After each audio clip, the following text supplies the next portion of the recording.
KR ಪುರಂನ ಪರಾಜಿತ ಅಭ್ಯರ್ಥಿಯಾದಂತಹ DK Mohan Babu ಅವರು ಇವತ್ತು 63ನೇ ಹುಟ್ಟುಹಬ್ಬವನ್ನು ಆಚರಿಸ್ಕೊಳ್ತಾ ಇದ್ದಾರೆ. ಬಹಳ ವಿಜೃಂಭಣೆಯಿಂದ ಹುಟ್ಟುಹಬ್ಬವನ್ನು ಆಚರಿಸ್ಕೊಳ್ತಾ ಇರುವಂಥದ್ದು. ಈಗ ನಮ್ಮ ಜೊತೆ ಮಾತನಾಡೋದಕ್ಕೆ ಸ್ವತಃ DK ಮೋಹನ್ ಬಾಬು ಅವರು ಇದ್ದಾರೆ. ಬನ್ನಿ ಮಾತಾಡ್ಸೋಣ.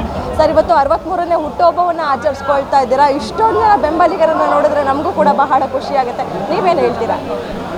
ಇವತ್ತು ಈ ಅಭಿಮಾನಿಗಳು, ನಾನೇನು ಹೆಚ್ಚಾಗಿ ಈ ಥರ ಹುಟ್ಟುಹಬ್ಬವನ್ನು ಆಚರಣೆ ಮಾಡ್ಕೊಳ್ತಾ ಇರಲಿಲ್ಲ.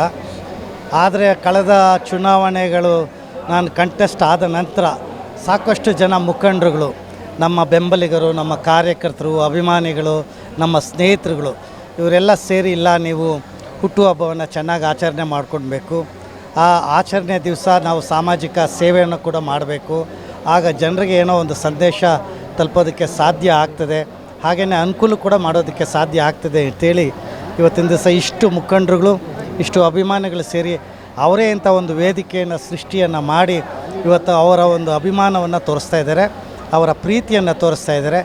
ಅವರಿಗೆ ನನ್ನ ಮನವಿ ಏನು ಅಂತ ಹೇಳಿದ್ರೆ, ಶಾಶ್ವತವಾಗಿ ಅವರ ಅಭಿಮಾನ ಪ್ರೀತಿ ನಮ್ಮ ಮೇಲೆ ಹಾಗೇ ಇರಲಿ, ಹಾಗೇ ನಮ್ಮ ಜೊತೆಯಲ್ಲಿ ಯಾವಾಗಲೂ ಇರಲಿ. ಈ ಸಮಾಜದ ಸೇವೆಯನ್ನು ಶಾಶ್ವತವಾಗಿ ನಾವು ಇರೋವರೆಗೂ ಇದೇ ರೀತಿ ಮಾಡ್ಕೊಂಡು ಹೋಗೋಣ ಅಂತ ಹೇಳಿ ನಾನು ಮನವಿಯನ್ನು ಮಾಡ್ತೀನಿ.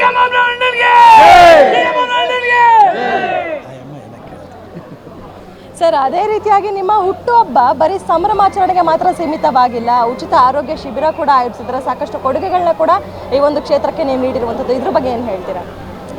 ನೋಡಿ, ನಾವು ಬರೀ ರಾಜಕೀಯದಲ್ಲೇ ಇದ್ದು ಸೇವೆ ಮಾಡಬೇಕು ಅಂತೇನೂ ಇಲ್ಲ. ನಾನು ಎಜುಕೇಷನಲ್ ಇನ್ಸ್ಟಿಟ್ಯೂಷನ್ಸು ಪ್ರಾರಂಭ ಆದ ನಂತರ ನಾನು ರಾಜಕೀಯದಿಂದ ಸ್ವಲ್ಪ ದೂರ ಉಳಿದಾಗಲೂ ಸಮಾಜದ ಬಗ್ಗೆ ನಾವು ಸಾಕಷ್ಟು ಅನೇಕ ಕಾರ್ಯಕ್ರಮಗಳನ್ನ ಹಾಕ್ಕೊಂಡಿದ್ವಿ. ಅನೇಕ ಸರ್ಕಾರಿ ಶಾಲೆಗಳನ್ನ ದತ್ತಕೊಂಡಿರ್ತಕ್ಕಂಥದ್ದು, ಸರ್ಕಾರಿ ಮಕ್ಕಳಿಗೆ ಟ್ರೈನಿಂಗ್ ಕೊಡ್ತಕ್ಕಂಥ ಒಂದು ಕೆಲಸ ನಮ್ಮ ವಿದ್ಯಾಸಂಸ್ಥೆಗಳಿಂದ ಮಾಡ್ಕೊಂಡು ಬರ್ತಾಯಿದ್ದೀವಿ.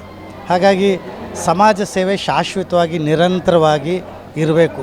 ಯಾಕೆಂತೇಳಿದ್ರೆ ಹಬ್ಬ ಬರ್ತದೆ ಹೋಗ್ತದೆ, ಬಟ್ ಆದರೆ ನಾವು ಕೊಡುವಂಥ ಸೇವೆ, ನಾವು ಕೊಡುವಂಥ ಸಮಾಜಕ್ಕೆ ಏನಾದರೂ ಕೊಡುಗೆ, ಅದು ಯಾವಾಗಲೂ ಶಾಶ್ವತವಾಗಿರ್ತದೆ ಅಂಥೇಳಿ ನನ್ನ ನಂಬಿಕೆ. ಅದೇ ರೀತಿಯಲ್ಲಿ ನನ್ನ ಸ್ನೇಹಿತರು, ನಮ್ಮ ಮುಖಂಡರು, ನಮ್ಮ ಅಭಿಮಾನಿಗಳು, ನಮ್ಮ ಕಾರ್ಯಕರ್ತರು ಅದೇ ನಿಟ್ಟಿನಲ್ಲಿ ನಾವು ಎಲ್ಲರೂ ನಡ್ಕೊಂಡು ಹೋಗಬೇಕು ಅಂಥೇಳಿ ನಾನು ಅವರಲ್ಲಿ ಕೇಳ್ಕೊಳ್ತೇನೆ. ಸರ್, ಅದೇ ರೀತಿಯಾಗಿ ಎಲ್ಲರೂ ಕೂಡ ನಿಮ್ಮ ಬೆಂಬಲಿಗರ ಹೇಳಿದ್ದು, ನಮಗೆ ಶಾಸಕರಾಗಿಲ್ಲ ಅನ್ನುವಂತಹ ಕೊರಗೆ ಇಲ್ಲ ನಮಗೆ, ಯಾಕಂದರೆ ಶಾಸಕರಿಗಿಂತ ಹೆಚ್ಚಾಗಿ ನಮ್ಮ ಮೋಹನ್ ಬಾಬು ಸರ್ ಅವರು ಸಾಕಷ್ಟು ಕೆಲಸವನ್ನು ಮಾಡ್ತಾ ಇದ್ದಾರೆ ನಮ್ಮ ಕ್ಷೇತ್ರಕ್ಕೆ ಅಂತ ಹೇಳ್ತಾ ಇದ್ದಾರೆ. ಬೆಂಬಲಿಗರು ಸಾಕಷ್ಟು ಅಪಾರ ಪ್ರೀತಿಯನ್ನು ನಿಮ್ಮ ಮೇಲೆ ಇಟ್ಟಿದ್ದಾರೆ. ಇದ್ರ ಬಗ್ಗೆ ಏನು ಹೇಳ್ತೀರಾ? ನೋಡಿ, ನಾವು ರಾಜಕೀಯಕ್ಕೆ ಇಳಿಬಾರ್ದು.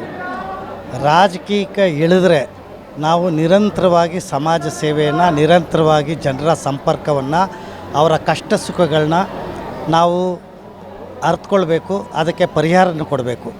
ನಾವಿವತ್ತು ಗೆಲ್ಲಿಲ್ಲ. ಯಾಕೆಂತೇಳಿದ್ರೆ ಕಡೆ ಗಳಿಗೆಯಲ್ಲಿ ನನಗೆ ಟಿಕೆಟ್ ಸಿಕ್ತು.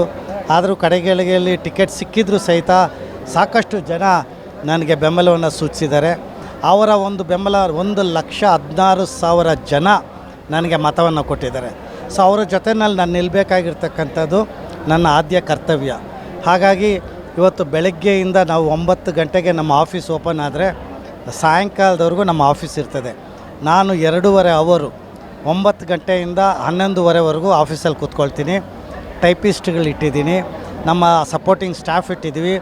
ಯಾವುದೇ ಜನ ಅವ್ರಿಗೇನಾದರೂ ಸಣ್ಣ ಸಣ್ಣ ಸಮಸ್ಯೆಗಳಿದ್ದು ಬಂದರೆ ಅಥವಾ ಏನೇ ಸಮಸ್ಯೆಗಳು ತಂದರೆ ಅದಕ್ಕೆ ಪರಿಹಾರ ಕೊಡುವತಕ್ಕಂಥ ಒಂದು ಕೆಲಸವನ್ನು, ಪ್ರಾಮಾಣಿಕ ಪ್ರಯತ್ನವನ್ನು ನಾವು ಮಾಡ್ತಾಯಿದ್ದೀವಿ.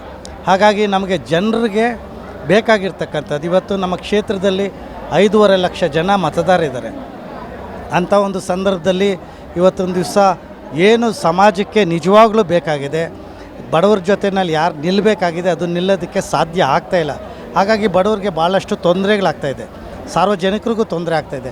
ಆ ನಿಟ್ಟಿನಲ್ಲಿ ಅವ್ರಿಗೇನಾದರೂ ಒಂದು ಪರಿಹಾರವನ್ನು ಕೊಡಬೇಕು ಅಂತೇಳಿ ನಾವು ಆ ನಿಟ್ಟಿನಲ್ಲಿ ಕೆಲಸವನ್ನು ಮಾಡ್ತಾಯಿದ್ದೀವಿ. ಸರ್, ಇನ್ನೇನು ಮುಂದಿನ ಚುನಾವಣೆಗೂ ಕೂಡ ನೀವು ಸ್ಪರ್ಧೆ ಮಾಡ್ತೀರಾ ಅನ್ನುವಂಥದ್ದು. ಕಳೆದ ಬಾರಿ ಕೂಡ ಸಾಕಷ್ಟು ಫೈಟ್ ಕೊಟ್ಟಿದ್ರೆ, ಮುಂದಿನ ಚುನಾವಣೆಗೂ ಕೂಡ ಸ್ಪರ್ಧೆ ಮಾಡ್ತೀರಾ? ಇದ್ರ ಬಗ್ಗೆ ಏನು ಹೇಳ್ತೀರಾ? ಮುಂದಿನ ಚುನಾವಣೆ ನಾವು ಕಂಟೆಸ್ಟ್ ಮಾಡಲೇಬೇಕು. ಯಾಕೆಂತೇಳಿದ್ರೆ ನಾವು ನಿರಂತರವಾಗಿ ಕೆಲಸವನ್ನು ಮಾಡ್ಕೊಂಡು ಬಂದಿದ್ವಿ, ನಿರಂತರವಾಗಿ ಪಕ್ಷದ ಸಂಘಟನೆಯನ್ನು ಮಾಡ್ಕೊಂಡು ಬಂದಿದ್ದೀವಿ. ಇವತ್ತು ಅನೇಕ ಜನ ಬೆಂಬಲಿಗರು ಇವತ್ತೊಂದು ದಿವಸ ಈ ಕ್ಷೇತ್ರದಲ್ಲಿ ಯಾರ್ಯಾರು ಕಾಂಗ್ರೆಸ್ಸು ಬಿಟ್ಟು ಹೋಗಿದ್ದರು, ಹಾಗೆಯೇ ಎಲ್ಲೆಲ್ಲಿ ನಮಗೆ ಕಾಂಗ್ರೆಸ್ಸು ಕಾರ್ಯಕರ್ತರನ್ನ ಹೆದರಿಸಿ ಅವರು ಬರೆದಿರೋ ಇರೋಗೆ ಮಾಡಿದರು. ಇವತ್ತು ಆ ಕೊರತೆ ಇಲ್ಲ. ಹಾಗಾಗಿ ಸಾಕಷ್ಟು ಜನ ಕಾಂಗ್ರೆಸ್ ಪಕ್ಷಕ್ಕೆ ಬರ್ತಾ ಇದ್ದಾರೆ. ಅವರ ಬೆಂಬಲ ಹೀಗೇ ಇರ್ತದೆ. ಖಂಡಿತವಾಗಲೂ ಬರುವಂಥ ಚುನಾವಣೆಯಲ್ಲಿ ಕಾಂಗ್ರೆಸ್ ಪಕ್ಷ ಈ ಕ್ಷೇತ್ರದಲ್ಲಿ ಗೆಲ್ತದೆ.